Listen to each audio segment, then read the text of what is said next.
दोस्तों, समय जब करवट लेता है तो रंक को राजा और राजा को रंक बना देता है।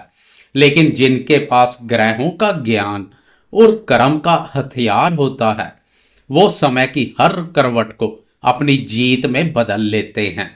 नमस्कार दोस्तों, जय माता दी। मैं हूं आपका एस्ट्रोलॉजर दोस्त राजेश कालिया और आप देख रहे हैं अपना विश्वसनीय चैनल अक्षित एस्ट्रो मास्टर। मेरे वृषभ राशि वाले दोस्तों, कैसे हो? दोस्तों, आज का वीडियो बहुत विशेष है। आज हम बात करेंगे आपकी राशि के लिए शुक्र के प्रभाव वाली इस स्थिर राशि के लिए 26 जनवरी 2026 से 1 फरवरी 2026 मंडे से लेकर संडे तक का समय कैसा रहने वाला है। यह सप्ताह इसलिए भी महत्वपूर्ण है क्योंकि इस समय आकाश मंडल में धन और कर्म का एक अद्भुत संयोग बन रहा है। आपके जीवन की गाड़ी इस हफ्ते किस गियर में चलेगी, क्या बड़ी खुशखबरी मिलेगी और कहाँ संभावना है, इन सभी सवालों का जवाब हम ज्योतिषीय गणनाओं के आधार पर देंगे। तो चलिए बहुत ही विस्तार से शुरू करते हैं इस सप्ताह का महाराशिफल। सबसे पहले नींव को समझते हैं। इस सप्ताह ग्रहों की जो स्थिति बनी हुई है वह बहुत ही दुर्लभ है। वृषभ राशि वाले दोस्तों, ध्यान से सुनिए। भाग्य स्थान में 4 ग्रह आपकी कुंडली के सबसे महत्वपूर्ण भाव यानी नवम भाव भाग्य स्थान में मकर राशि के अंदर ग्रहों का एक विशाल सम्मेलन हो रहा है। यहाँ सूर्य, मंगल, बुध और आपके राशि स्वामी शुक्र, ये चारों दिग्गज ग्रह एक साथ विराजमान है। नवम भाव में राशि स्वामी शुक्र का होना महाभाग्य का संकेत दे रहा है। लेकिन सावधान, यहाँ एक पेच भी है। सूर्य के तेज के कारण आपके राशि स्वामी शुक्र, मंगल और बुध तीनों अस्त अवस्था में भी रहेंगे। इसका मतलब क्या है? इसका मतलब है कि आपके पास किस्मत की चाबी तो है, लेकिन ताला थोड़ा जाम हो चुका है। उसे खोलने के लिए आपको जोर लगाना पड़ेगा। भाग्य साथ देगा, लेकिन ऑटोमेटिक नहीं, आपकी मेहनत के बाद।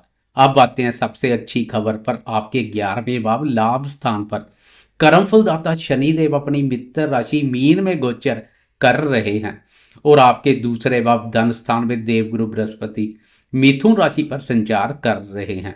ज्योतिष में जब लाभ भाव और धन भाव मजबूत हो तो इसे आर्थिक दृष्टिकोण से स्वर्णम काल कहा जाता है।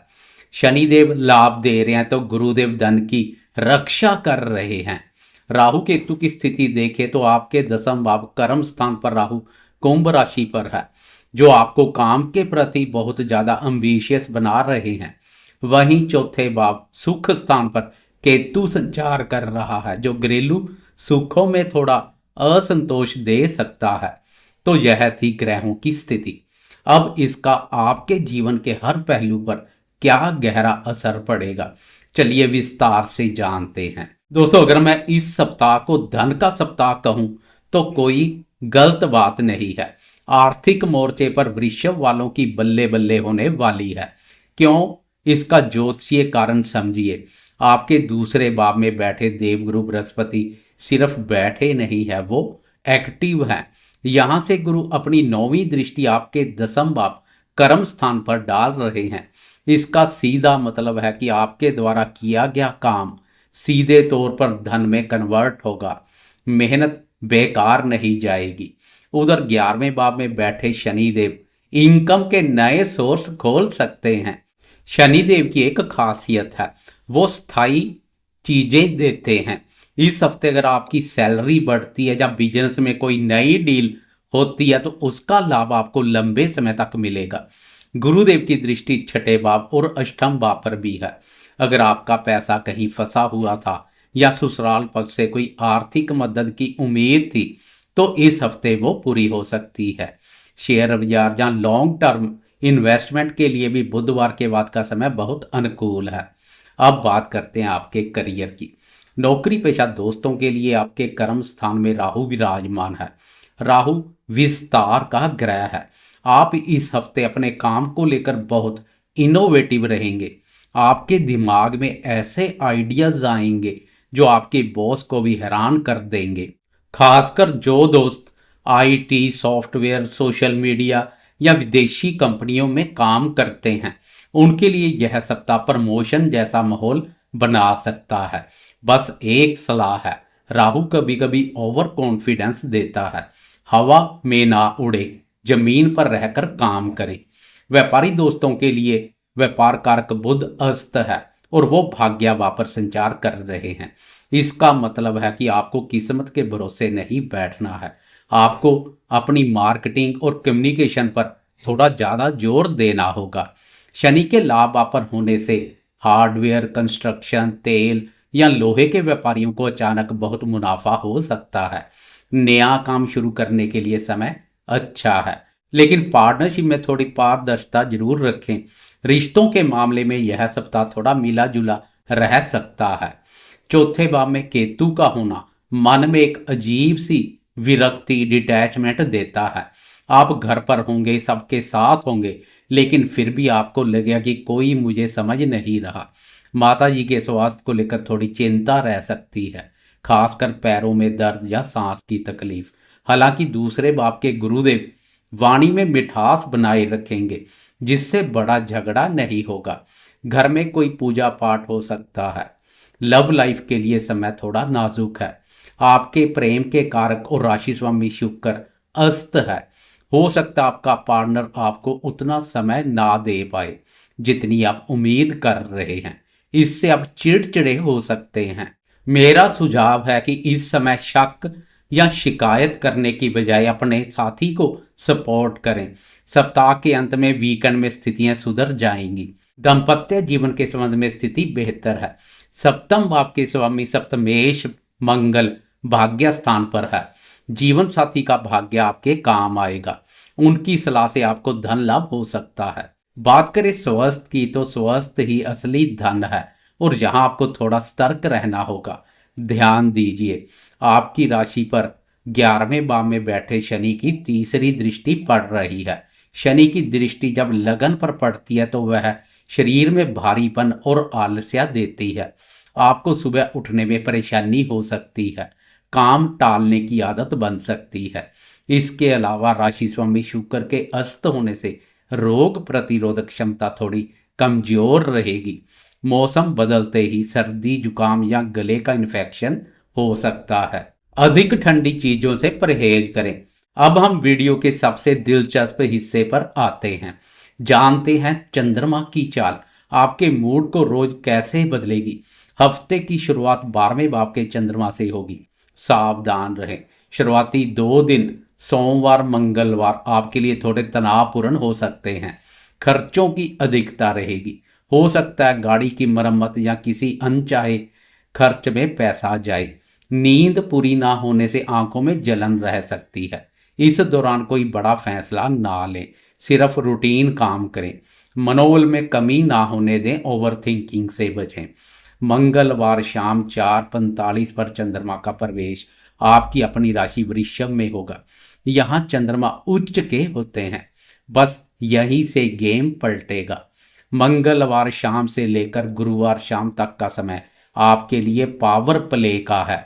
आपका खोया हुआ आत्मविश्वास वापिस आएगा। शनि की जो सुस्ती थी उसे उच्च का चंद्रमा खत्म कर देगा। मनोबल में महसूस हो रही कमी दूर हो जाएगी। आत्मविश्वास से मजबूत दिखाई देंगे। आप नए जोश के साथ काम करेंगे। महत्वपूर्ण मीटिंग्स और डील्स इसी समय करें। व्यापारी दोस्तों के लिए भी यह स्थिति उत्तम रहेगी। साथी के साथ अच्छा समय व्यतीत करेंगे। इसके बाद गुरुवार शाम से शनिवार रात तक चंद्रमा दूसरे भाव पर संचार करेंगे। यहाँ पहले से देवगुरु बृहस्पति संचार कर रहे हैं। मित्रों, यह समय नोट कर लीजिए। चंद्रमा और गुरु का मिलन गज केसरी योग बनाएगा। यह इस हफ्ते का गोल्डन टाइम है। धन की वर्षा हो सकती है। अच्छा भोजन, परिवार का साथ और बैंक बैलेंस में बढ़ोतरी, ये सब इन 2 दिनों में संभव है। वाणी के प्रभाव से आप बिगड़े काम बना लेंगे। 31 जनवरी की रात के 8 बजे चंद्रमा तीसरे भाव कर्क राशि अपनी राशि में प्रवेश कर जाएंगे। सप्ताह का अंत तीसरे भाव के चंद्रमा के साथ होगा। रविवार का दिन एक्शन से भरपूर रहेगा। दोस्तों के साथ घूमना फिरना, भाई बहन और पड़ोसियों के साथ समय बिताना और अगले हफ्ते की प्लानिंग करना। कुल मिलाकर संडे बहुत ही रिफ्रेशिंग रहेगा। अंत में ग्रहों के दुष्प्रभाव को कम करने और शुभता बढ़ाने के लिए ये अचूक उपाय जरूर करें। शुक्र राशि स्वामी को बल दें। चूंकि आपका राशि स्वामी शुक्र अस्त है, तो आपको खुद को अप टू डेट रखना होगा। रोज साफ और प्रेस किए हुए कपड़े पहने, नहाने के बाद इत्र जरूर लगाएं। शुक्रवार के दिन मां लक्ष्मी को सफेद पुष्प अर्पित करें। शनि और राहु की शांति। शनि की लगन पर दृष्टि आलस्य दे रही है, इसे काटने के लिए एक्सरसाइज जरूर करें। शनिवार की शाम को पीपल के पेड़ के नीचे सरसों के तेल का दिया जलाएं। धन वृद्धि गुरुदेव का उपाय। गुरुदेव धन वापस पर संचार कर रहे हैं। गुरुवार के दिन केसर का तिलक माथे पर लगाएं। बड़ों का आशीर्वाद लें, क्योंकि गुरुदेव का वास बुजुर्गों में होता है। तो दोस्तों, यह था वृषभ राशि का आने वाले सप्ताह का पूरा विस्तृत विश्लेषण। सितारे कह रहे हैं कि धन आपकी झोली में आने को तैयार है, बस आपको आलस्य छोड़कर अपने कर्म पथ पर डटे रहना है। उम्मीद है आपको यह विस्तृत जानकारी पसंद आई होगी। अगर मेरी बातें आपके दिल तक पहुंची है तो वीडियो को लाइक जरूर करें। कमेंट बॉक्स में जय श्री हरि या जय महालक्ष्मी लिखें।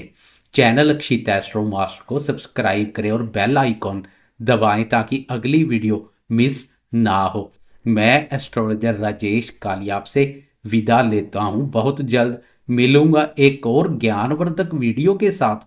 तब तक के लिए स्वस्थ रहिए, मस्त रहिए, खुश रहिए। नमस्कार, जय हिंद।